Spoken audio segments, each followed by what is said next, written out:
마태복음 13장 31절 이하에 있는 주님의 말씀은 이렇습니다. 또 비유를 베풀어 가라사대 천국은 마치 사람이 자기 밭에 갖다 심은 겨자씨 하나 같으니 밭에 심은 겨자씨들이 아니라 겨자씨 하나입니다.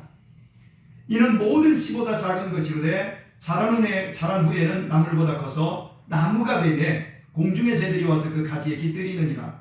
또 비유로 말씀하시되 천국은 마치 여자가 가루 서말 속에 갖다 넣어 전부 부풀게 한 누룩과 같으니라. 혹시 겨자씨 본 분들이 계신가요? 겨자씨가 어느 정도로 작냐면 참깨보다 훨씬 작습니다. 그러면 구체적으로 얘기하면 여러분 가을에 옛날에 우리 잔디씨 이렇게 뜯어다가 편지봉투에 넣어서 학교 가지고 갔잖아요. 잔디씨를 뜯었을 때 이 잔디씨 있잖아요. 잔디씨보다도 겨자씨가 작습니다. 눈에 보이지 않습니다. 그걸 흙 속에 묻으면 있는지 없는지 모릅니다. 그런데 밭에다가 겨자씨 하나를 집어넣어 버린 겁니다. 성도가 인생을 살 때 세상 속에서 모습이나 영향력이 두드러지지 않습니다. 훨씬 세상 사람보다 못한 경우가 허다합니다. 많은 크리스찬들이 착각하는 게 여러분 종종 두드러지고 훌륭하고 유명한 크리스찬들이 있어요.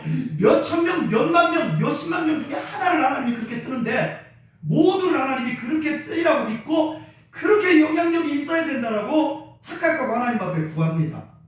저는 그걸 보면 불쌍해서 미치겠어요. 그리스도인은 세상 사람들에게 묻혀 있습니다. 누가 알아주지 않습니다. 그러나 거기에는 생명이 있습니다. 농부가 씨를 뿌리면 땅이 씨를 삼킨 것 같지만 씨가 발아하고 자라 줄기 혹은 나무가 되어 엄청난 열매를 맺습니다. 그럼 밭 전체를 다 차지해버리는 겁니다. 이스트 있잖아요. 밀가루 반죽 속에서 밀가루와 같은 비율이거나 더 많이 넣지 않습니다. 밀가루 1, 누룩 1 이러고 넣지 않습니다. 밀가루 3말 속에 큰 숟갈로 한 숟갈쯤 되는 누룩을 넣습니다. 보기에 밀가루가 누룩을 삼켰습니다. 누룩이 안 보입니다. 하지만 시간이 지나면 그 작은 누룩이 밀가루를 완전히 부풀려버려서 밀가루를 완전히 바꿔버립니다. 하나님의 복음의 역사가 이와 같습니다. 그래서 천국은 이와 같이 하나님이 사람들을, 교회를, 여러분의 가정을 이렇게 쓰십니다. 우리는 이렇게 일하시는 하나님의 방법이 싫습니다. 처음부터 화끈하고 화려하게 쓰임받고 싶습니다. 겨자씨가 아니라 수박이 되게 해달라고 구합니다.